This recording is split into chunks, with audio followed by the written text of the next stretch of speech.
সেই অনাদি সময় ওই ভূতকালে কোন একটা ঋষি কি বলেছেন, পুরো বিশ্বকে, গোটা বিশ্বকে কি উপদেশ দিয়েছেন? সর্বশ্রেষ্ঠ সত্যটা হচ্ছে একম সৎ বিপ্রা বহুধা বদন্তি। ভাবা যায় আজ কেউ এই বিচারধারা লোকেরা বুঝতে পারে না। সত্যটা এক।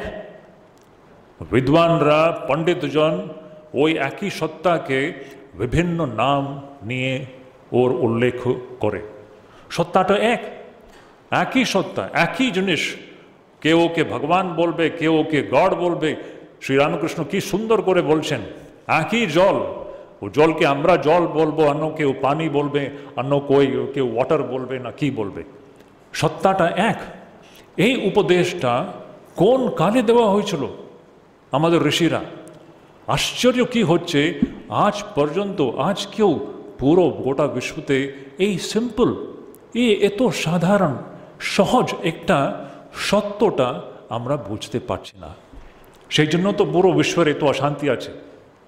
কেন এত অশান্তি, কেন এত কাটাকাটি? This simple truth we have not been able to understand even today.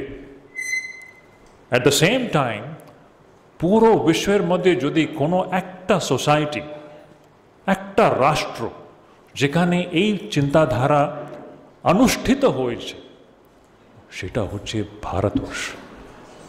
এটা ভারতবর্ষেই একমাত্র পুরো বিশ্বের এই যে সত্যটা এক, তার বিভিন্ন নামের দ্বারা আমরা ওকে উল্লেখ করে, এই সত্যকে কেউ যদি প্র্যাকটিস করেছে, জীবনে যদি এটাকে অনুশীলন করেছে, ভারতবর্ষই একমাত্র রাষ্ট্র আছে যেটা এটাকে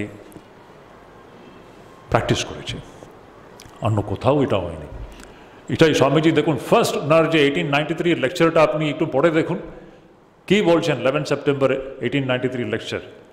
এইটাই তো বলছেন উনি, এই I am proud to belong to that religion, I am proud to belong to that nation which has welcomed all the refugees from all the parts of the world.